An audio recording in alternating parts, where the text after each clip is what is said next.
one thing that I think is interesting, obviously Israel-Palestine coming through strong in the news right now.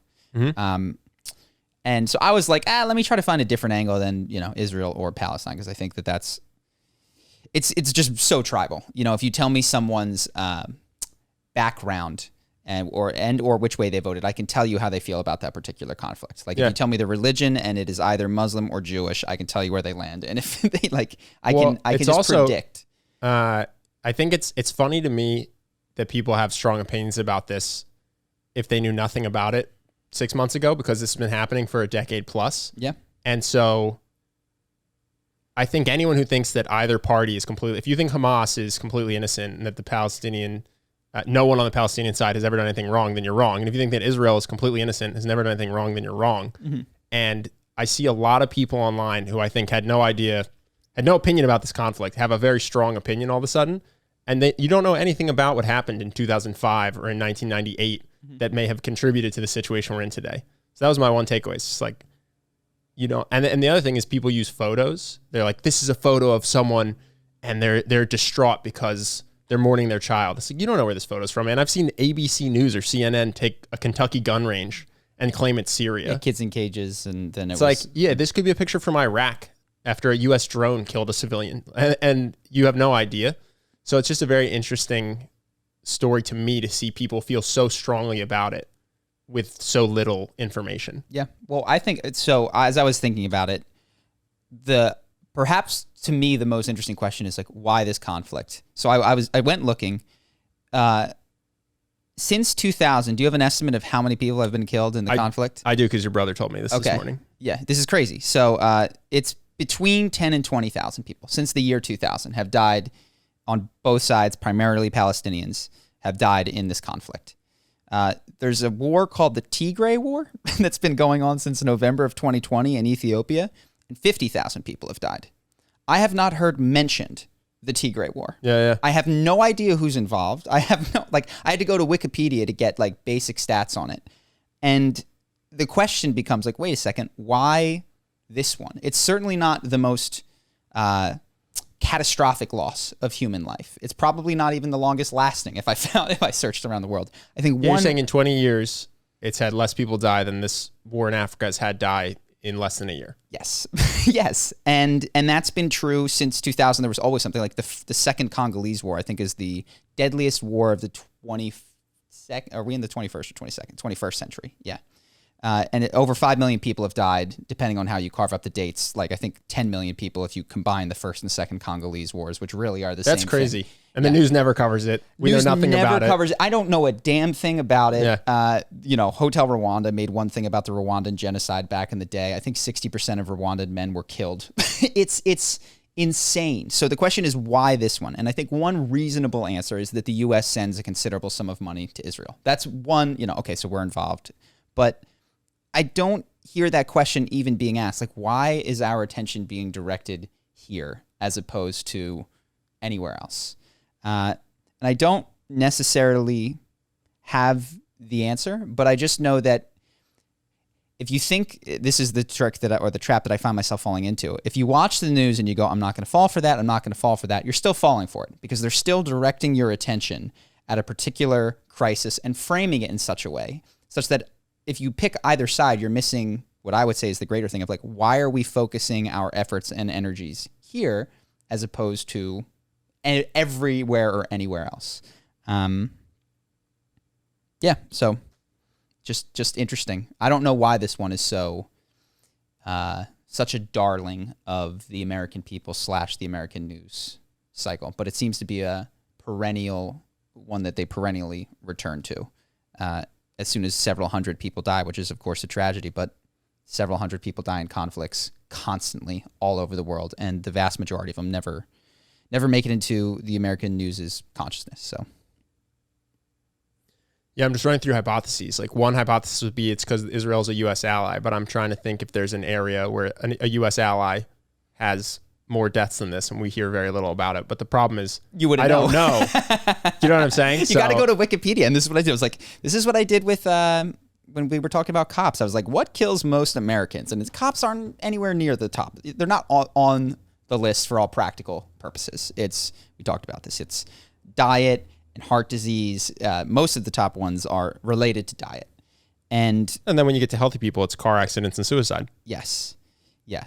And I have a similar reaction with this, which is this does not seem like the news media is directing the American public's attention to solve the most suffering in the world. So that does not seem to be how they have approached which stories they will frame and how they will direct efforts to solve whatever crisis they're framing. I mean, we just ignore the Uyghurs. Yeah, like I kind of, but that's even one that you can say the name of. That's on the periphery because that is now a political kickball. Whenever you want to crap on China, you can just go, I know a word that makes yeah, you but the bad no guy. one wants to do anything about it. I've never heard anyone in the U.S. propose doing anything to fix that situation. So I think that the situation is that the U.S. is being geared up for a soft and or hot war with China. And so now, like, if you look at anti-Chinese sentiment, not necessarily just Chinese people, anti-China sentiment, it is steeply risen. And I think that's why we get stories about Hong Kong and the Uyghurs. I don't think that is Hong Kong the most important thing in the world that America can impact right now. Well, is it the grossest violation of human rights? I sincerely doubt it. I actually don't know, but I think it might even be the other direction, honestly. Mm-hmm.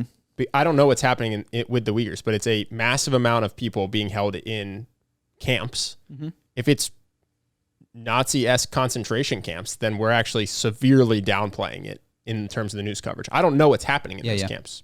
I've never been or seen drone footage of it. 60 Minutes where they pretend that it's a really nice place and they... Well, this is what I'm saying. So maybe we're gearing up for a hot war and it's propaganda, but I also argue potentially we aren't ready for that war, and so we're just completely turning a blind eye to concentration camps. Yeah. So what you hear us saying, which is frustrating, is we don't know the things that are not revealed to us about the world by the news, because how could I? You can search, largest death tolls and maybe get some raw data that would point you in the right direction. And when I do that, it directs me away to the focus of the American news cycle every single time. So it's fun to talk about the news, but I just constantly have to remind myself, I was like, this ain't it. Like I always fall for it. And there's usually two levels of traps. There's, I'm not, the news is saying to like, whatever, fill in the blank, the Palestinians / the Israelis, but I really should like the other side. And the other trap is the news is framing my attention on this particular conflict when really I should focus over here. And that happened with BLM versus police. It happened with all these things, and you could pick a side, or you can go, why this? why this topic, as opposed to something that is more helpful, could alleviate more suffering if attention were focused there. Well, it's interesting for a lot, because I think some people do have ties to the area, right? If you're someone who has family in Palestine or someone who has family in Israel. But for a long time, at least for me, that's who cared about this conflict that has been happening for a very long time. I know people who care. It's Jewish people. American presidents have gone, they have Camp David Accords. I don't know that Americans are flying to Ethiopia for the Tigray. No, I agree. But normal Christian citizens have never, I think in my entire life, I've heard about this my whole life. Yeah, but you never cared. I see a lot of people who feel strongly one way or the other now. Oh, I see what you're saying. Well, what I saw, and I mentioned this to you, is that I went to school in Washington, D.C., and at the time it was...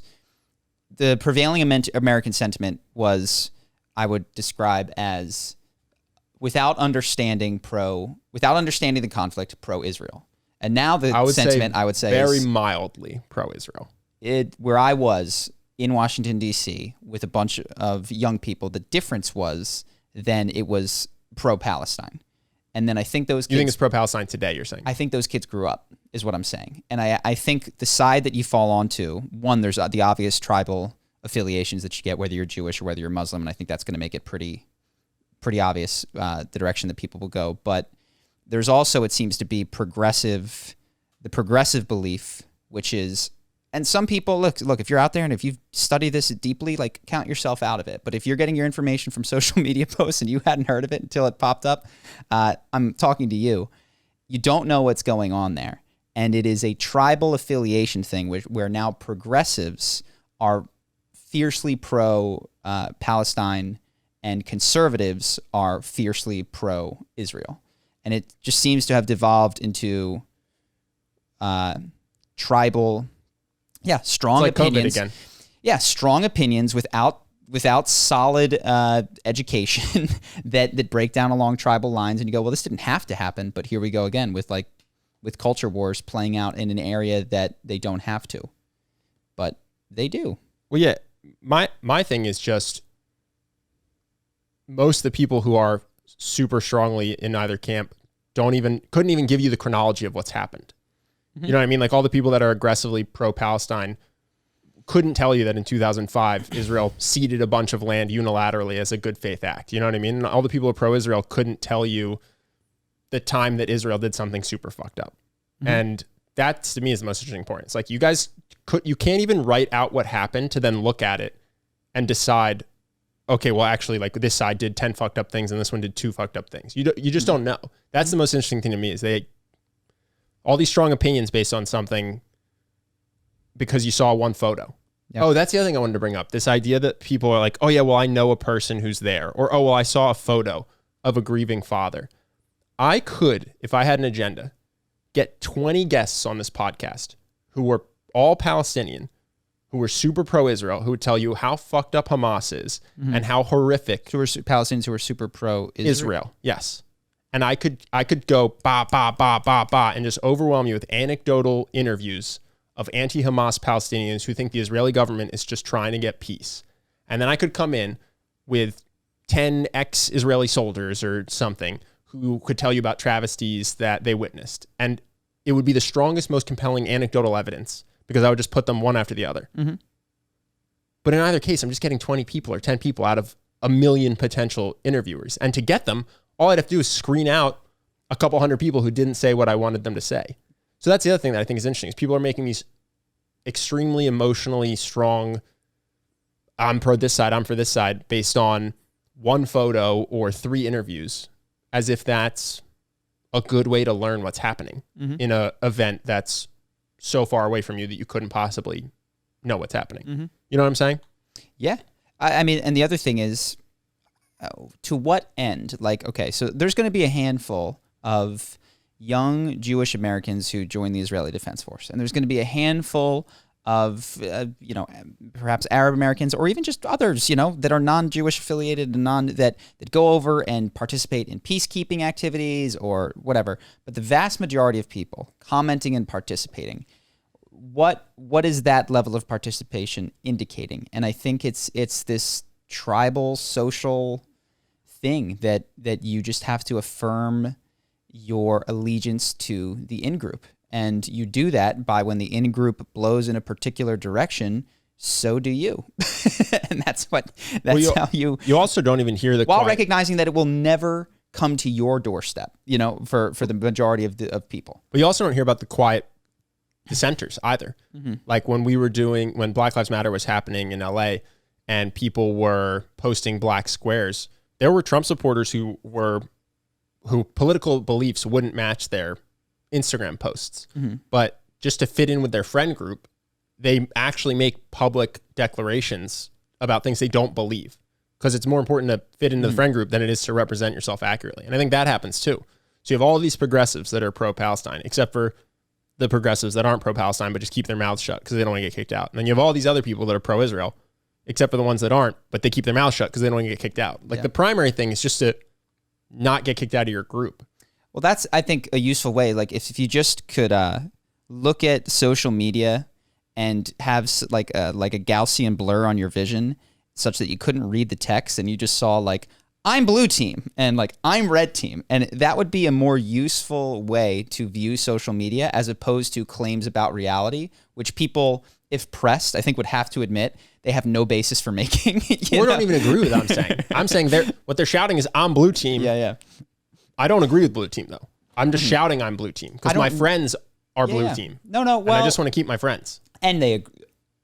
I will do what it takes to be blue team is kind of, I think. And if that includes agreeing with blue team, I agree with it. No, but you know people who voted for Trump and then just lie about it when they're asked. Sure.